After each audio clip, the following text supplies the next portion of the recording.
अस्सलाम वालेकुम नाजरीन, न्यूज़ ब्रेक विद मियां अकील के साथ आज आपकी खिदमत में हाजिर हूँ। नाजरीन, आज मुल्क में अदालतों के अंदर उस तरह एक्टिविटीज़ नहीं थी, इसलिए आज का वीलॉग सियासी होगा। तमाम सियासी खबरों को डिस्कस करेंगे और सियासी खबरें हो, इमरान खान का जिक्र ना हो, ये कैसे हो सकता है। सबसे पहले इमरान खान की खबर डिस्कस करते हैं। इमरान खान ने आज अडयाला जेल के अंदर कुछ सहाफ़ियों से एक केस की समाअत के दौरान मुलाकात की। समाअत का अहवाल मैं इसलिए डिस्कस नहीं कर रहा हूँ कि ज़्यादा इंपॉर्टेंट नहीं था, लेकिन इस समाअत के अंदर इमरान खान की जानिब से इंतहाई जो है वो अहम बातें की गई। इमरान खान ने जो है वो एक तरह का यू टर्न ले लिया और कह दिया कि जनाब मैं बातचीत के लिए तैयार हूँ, लेकिन किससे बातचीत के लिए तैयार हूँ? इस्टेब्लिशमेंट से। नाज़रीन, आज की इस गुफ्तगू का मैं आपको बताता चलूँ कि सबसे पहले जब सहाफ़ियों से मुलाकात हुई तो इमरान खान ने बातचीत करते हुए बताया कि वो ईरान पर जो हमले की ईरान की जानिब से जो हमला किया गया, इमरान खान ने उसकी मज़म्मत की और कहा कि अच्छे ताल्लुकात होने चाहिए पाकिस्तान के ईरान के साथ। और इसराइली जब ऐसे ताल्लुकात पाकिस्तान के ईरान के साथ, क्योंकि ईरान पाकिस्तान का हमसाया है, अगर पाकिस्तान के ईरान के साथ ताल्लुकात ख़राब होंगे तो इससे इसराइल और जो हमारे दूसरे दुश्मन ममालिक हैं, उन ममालिक को जो है वो खुशी होगी। फिर मज़ीद कहा गया इमरान खान की जानिब से कि 5 अगस्त अगर ना होता तो भारत के साथ और दूसरे ममालिक के साथ जो है बेहतर पूरी कोशिश थी कि भारत के साथ दोस्ती की जाए और मुज़ाकरात करके जो है इस मसले को हल किया जाए। फिर इमरान खान से ये सवाल पूछा गया कि क्या आप मुज़ाकरात के लिए तैयार हैं? तो जिस पर इमरान खान की जानिब से कहा गया कि वो तो गुज़िश्ता 19 माह से बातचीत के लिए तैयार हैं, लेकिन उनसे बातचीत नहीं हो रही। नाज़रीन, अब इस केस के अंदर इमरान खान ने मज़ीद कहा कि मुल्क के अंदर अगर किसी ने सबसे ज़्यादा नुकसान पहुँचाया है तो उन्होंने जनरल बाजवा को खिलाफ करार लगाया। इमरान खान ने कहा कि जनरल बाजवा की गलत पॉलिसियों ने मुल्क का बेड़ा गर्क कर दिया। 16 माह में जो गुज़िश्ता पीडीएम हुकूमत थी, उन्होंने मईशत का बेड़ा गर्क कर दिया।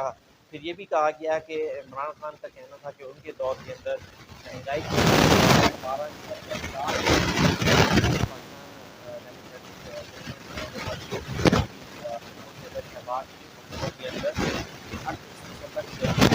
फिर उन्होंने ये भी कहा कि उन्होंने तस्लीम किया, उन्होंने कहा कि जनरल बाजवा को तोसी देना मेरी सबसे बड़ी गलती थी। ये बात उन्होंने तस्लीम की। ये बहुत अहम बात है, क्योंकि अगर उनका कहना ये है कि अगर जनरल बाजवा को तोसी ना दी जाती तो ये तमाम मामलात ना होते। लेकिन जिस टाइम इमरान खान की जानिब से जनरल बाजवा को तोसी दी गई थी, उस टाइम इमरान खान की जानिब से जनरल बाजवा इमरान खान और पूरी तहरीक इंसाफ की जानिब से जनरल बाजवा के हक़ में कसीदे पढ़े जाते थे। उनके हक़ में जनाब मुख्तलिफ़ तावीलें पेश की जाती थी। बहरहाल अब उन्होंने जनरल बाजवा को जो है वो तौसीह देना अपनी सबसे बड़ी गलती तस्लीम कर लिया है। फिर उन्होंने ये भी कहा कि ख़ावर मानिका के जो इद्दत के निकाह के हवाले से मुकदमे की समाअत हुई। हाँ, एक चीज़ और भी उन्होंने कही कि आज़म खान का जो बयान है उनका साबका प्रिंसिपल सेक्रेटरी का, उसको उन्होंने कहा कि जनाब उन्होंने बयान बड़ा दुरुस्त बयान दिया है। फिर उनकी जानिब से उन्होंने ये भी कहा कि उन्हें एक तवील अरसे तक आज़म खान को जो है वो हिरासत में रखा गया। और फिर उसके बाद बात हुई ख़ावर मानिका क्या की जानिब से जो मुकदमा दायर किया गया इमरान खान के ऊपर और बुशरा बीबी के ऊपर, उसके ऊपर भी इमरान खान ने कमेंट्स किए। इमरान खान ने कहा कि ख़ावर मानिका कमज़ोर आदमी है, मैं अगर उसकी जगह होता तो मर जाता। तो ये लोग कितने गिरे हुए हैं जिन्होंने इस किस्म के मुकदमात बना दिए। एक तरफ इमरान खान गुफ्तगू का कहते हैं और दूसरी तरफ इन लोगों के खिलाफ जो है वो बातें भी करते हैं। तो मेरा नहीं ख्याल कि इस्टेब्लिशमेंट अब इस ऑफ़र के ऊपर या दोबारा से कोई भी इमरान खान के साथ बात इस स्टेज के ऊपर करना चाहेगी। क्योंकि इससे पहले भी अगर इस्टेब्लिशमेंट की जानिब से कोई भी खबर निकली है तो वो यही खबर निकली है कि जनाब इमरान खान के साथ कोई बात नहीं होगी। और मैं आपको बताता चलूँ नाज़रीन, ये मेरा कहना है कि अगर इमरान खान ने कोई बात करनी है तो इस्टेब्लिशमेंट से ना करे। इमरान खान ने अगर कोई बात करनी है तो उसको अल्टीमेटली इन सियासतदानों से करनी चाहिए, क्योंकि सियासतदान जो हैं ये अवाम के वोटों से आते हैं। बातचीत का एक हक़, बातचीत का इख्तियार सियासतदानों को होना चाहिए। हमारे मुल्क में यही कमी है कि कोई भी सियासी रहनुमा जो है वो कोशिश करता है कि मेरी इस्टेब्लिशमेंट के साथ बातचीत हो जाए और मैं उन्हीं के ज़रिए बातचीत करके आ जाऊँ। लेकिन ये गलत रविश है, इस रविश को ख़त्म करना चाहिए, इस रविश को तब्दील करना चाहिए, वरना ये मामलात इस्टेब्लिशमेंट के मामलात इसी तरह चलता रहेंगे जब तक सियासतदान आपस में एक नहीं होंगे। पाकिस्तान मुस्लिम लीग नून और पाकिस्तान पीपल्स पार्टी की तारीख हम जानते हैं। 80 की दहाई से उनकी लड़ाई शुरू हुई, जो कि अब 97 के बाद आके जब जो है वो एक मुआहदा कर लिया गया चार्टर ऑफ डेमोक्रेसी का, उसके बाद ये लड़ाई झगड़ा ख़त्म हुआ, क्योंकि दोनों सियासी जमातों को समझ आ गई कि किसी की भी हुकूमत 2 से 3 साल से ज़्यादा नहीं चलती थी, और दोनों ने एक नुकात बना लिया और नुकात के ऊपर इत्तफाक कर लिया। तो इसी तरह अगर इमरान खान भी वाकई मामला को हल करना चाहते हैं, तो इमरान खान को इस रवैये में लचक लाना होगी, और इस रवैये के इस जो भी सियासी जमातें हैं जिसमें नून लीग भी है, पीपल्स पार्टी भी है, उनके साथ बातचीत करना होगी। अब नाज़रीन, कुछ मज़ीद खबरें भी आ रही हैं इमरान खान की जानिब से कि इमरान खान के वकीलों के हवाले से जिस तरह सोशल मीडिया के ऊपर खबरें चल रही थी कि इमरान खान के जो वकील हैं वो नाअहल हैं, वो मुकदमात में सही तरह से तैयारी करके नहीं आते, और फिर इसके ऊपर मैंने भी बात की थी। हमने सुप्रीम कोर्ट में बल्ले के निशान का केस सुना, हमने का मुकदमा सुना, हमने साइफर केस सुना, बहुत सारे मुकदमा सुने। तो इमरान खान के मुखला उस तरह से मुकदमा की तैयारी, तो अब ये बात बराह रास्त इमरान खान ने भी ऑब्जर्व की है, और इमरान खान ने अपनी लीगल टीम जो है वो चेंज कर दी है। नैब के मुकदमात के अंदर अब वकील लतीफ़ खोसा, जो कि इससे पहले पेश हो रहे थे, अब वकील लतीफ़ खोसा नैब के मुकदमात में इमरान खान की पैरवी नहीं करेंगे, बल्कि उनकी जगह पर अली जफ़र, सिकंदर जुल्करनैन और उस्मान गुल, ये तीन जो वकला हैं, ये इमरान खान की नैब के मुकदमात के अंदर पैरवी करेंगे। अली जफ़र नो डाउट बहुत अच्छे वकील हैं, बहुत धीमे वकील हैं, सियासी बातें कम करते हैं, कानूनी बातें ज़्यादा करते हैं, जबकि लतीफ़ खोसा साहब हम जानते हैं कि कानूनी बातें ज़्यादा करते हैं, कानूनी बातें कम करते हैं और सियासी बातें ज़्यादा करते थे, जिसकी वजह से मुकदमात के अंदर उनके नाम की वजह से तो उनको रिलीफ मिल जाता था, लेकिन जहाँ पर इस तरह बड़े मुकदमात होते थे, वहाँ पर वो अपनी बात को साबित नहीं कर पाते थे, जिसका अल्टीमेटली नुकसान इमरान खान को होता था। अब नाज़रीन, आपको ये भी बताते चलें कि मेरे एक दोस्त जो है उनकी मुस्लिम लीग नून के जो टॉप की लीडरशिप है उनसे मुलाकात हुई।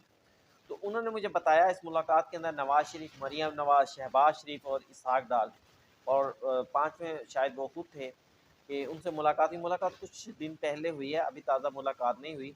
तो उस मुलाकात के हवाले से उन्होंने बताया कि नवाज़ शरीफ और जो नून लीग की टॉप क़यादत है, वो इस हवाले से बड़ी मुतमिन है कि इन इंतखाबात में वो 90 के से 100 के करीब जो है सीटें, 100 के इर्द-गिर्द जो है सीटों की तादाद हासिल कर लेंगे। और ये भी कहा गया कि जलसों में एक तो शेड्यूल जारी भी कर दिया गया, 50 से ज़्यादा जलसे करने का कहा गया है, लेकिन कहा गया है कि कोशिश की जाएगी ज़्यादा से ज़्यादा जलसे जो हैं वो किए जाएँ। नवाज़ शरीफ भी तकारीर करेंगे, मरीम नवाज़ इन जलसों को मरकज़ी तौर पर लीड करेंगे, ये हम सब जानते हैं। लेकिन अल्टीमेटली वोटर्स को मुतहर्रिक करने के लिए नवाज़ शरीफ को जो है वो फ्रंट पर आना पड़ेगा। अब नाज़रीन, इस हवाले से हम थोड़ा-सा जायज़ा लेते हैं कि मुस्लिम लीग नून ने मजमूई तौर पर कितनी सीटों की एवज़ कितने उम्मीदवार खड़े किए हैं, और किस में कहाँ पर कितनी एडजस्टमेंट की गई है।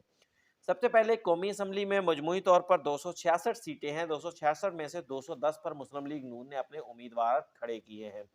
फिर उसके बाद अब इसकी हम डिवीज़न देखते हैं। केपीके के अंदर 45 कौमी असम्बली की सीटें हैं, जिनमें से 36 नशिस्तों के ऊपर मुस्लिम लीग नून ने अपने उम्मीदवार खड़े किए हैं, सिर्फ 9 के ऊपर उम्मीदवार खड़े नहीं किए, जिनमें से कुछ नशिस्तों के ऊपर जो है एडजस्टमेंट नहीं की गई, और कुछ सीटें जो है वो शायद किसी वजूहात की बुनियाद के ऊपर वो रह गई हों। इस्लामाबाद की 3 में से 2 सीटों के ऊपर जो है मुस्लिम लीग नून ने अपने उम्मीदवार खड़े किए हैं। पंजाब की 141 में से 131 नशिस्तों के ऊपर मुस्लिम लीग नून के उम्मीदवार बराह रास्त खड़े हैं। सिर्फ 10 सीटें हैं जिनके ऊपर मुख्तलिफ एडजस्टमेंट्स की वजह से मुस्लिम लीग नून ने अपने उम्मीदवार खड़े नहीं किए। सिंध में मेरे ख्याल से पीपल्स पार्टी को खुलकर मार्जिन दिया गया है, ताकि पीपल्स पार्टी खुलकर खेले, और मुस्लिम लीग नून ने ज़्यादा मुदाखलत नहीं की।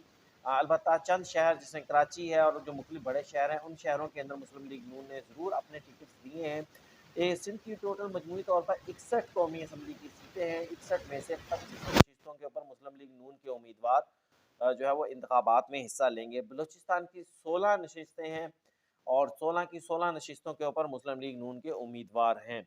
अब नाज़रीन, अब उम्मीदवारों की बात हो रही है, तो मैं आपको ये भी बताता चलूँ कि मुस्लिम लीग नून को एक बहुत बड़ा धचका लगा है।